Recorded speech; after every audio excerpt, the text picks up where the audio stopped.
To attempt these type of question जैसे पढ़ो, consider the following statement regarding Konark Surya temple. ठीक है, कोणार्क सूर्य मंदिर के बारे में सोचो ज़रा।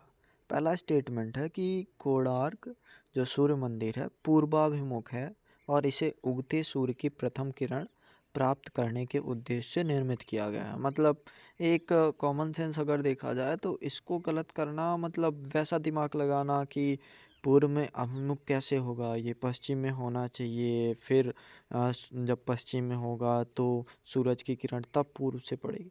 तो ऐसा कुछ नहीं है। पूर्वाभिमुख अगर आप नॉर्मल भी समझो तो वही कि जिससे पूरब में होगा तभी सूर्य की किरण उसमें पड़ेगी, उसका मुख पूर्व में होना चाहिए, उसके द्वार का जो मंदिर है। तो नॉर्मल बेसिस पे इसको गलत नहीं करना चाहिए। दूसरा देखो, मंदिर के रथ के 24 पहिए समय मापन तथा खगोलीय गणनाओं से संबंधित अवधारणाओं को दर्शाते हैं। कॉमन सेंस लगाओ अगर तो भी समझ आता है कि टाइम के हिसाब से अगर सेट किया गया है तो 24 तीलियां हैं, ये तो सबको पता है। और काम क्या होगा, अगर सूर्य मंदिर है तो सूर्य का काम यही होता है समय बताना, तो उसी से खगोलीय गणना के संबंधित अवधारणाओं को। ठीक है, दूसरा भी ठीक लग रहा है। तीसरा देखो, गर्भगृह में सूर्य देव की मुख्य प्रतिमा चुंबकीय बल के कारण हवा में स्थिर रहती है।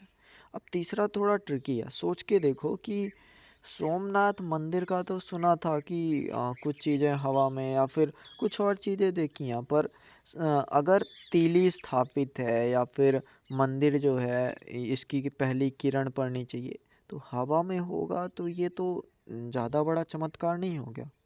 तो चलो तीसरे पे एक कॉमन से लगाते हैं कि ठीक है गलत है, या फिर आगे देखते हैं।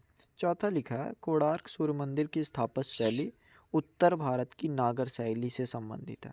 चौथा थोड़ा और ट्रिकी है। अब कोणार्क हमें ये तो पता ही है उड़ीसा में है, तो जब उड़ीसा में है तो उस हिसाब से उत्तर भारत तो हुआ नहीं, मतलब पूरी तरह से नहीं हुआ। अगर कहना चाहे तो कह सकते हैं, ठीक है। और नीचे देखो नागर शैली बोल रहा है, तो ठीक है ये भी समझ अगर नहीं आ रहा तो आगे ऑप्शन में देख लेते हैं। ऑप्शन है एक दो तीन। तो तीसरा हमें गलत लग रहा था, तो मतलब ऑप्शन टू तो होना नहीं चाहिए उस हिसाब से।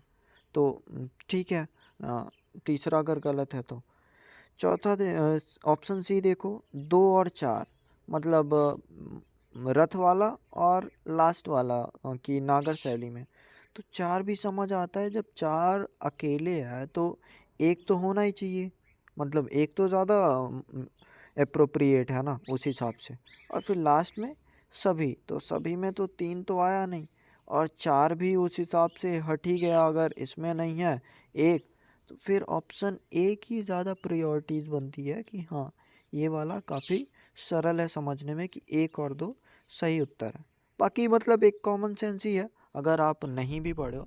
बाकी ये जो स्थापत्य शैली है उत्कल स्थापत्य शैली में स्थापित है और हवा में स्थिर ऐसी कोई घटना नहीं है। तो सम टाइम अगर आप नहीं भी जानते हो तो कुछ क्वेश्चन आप आराम से अपने से कर सकते हो।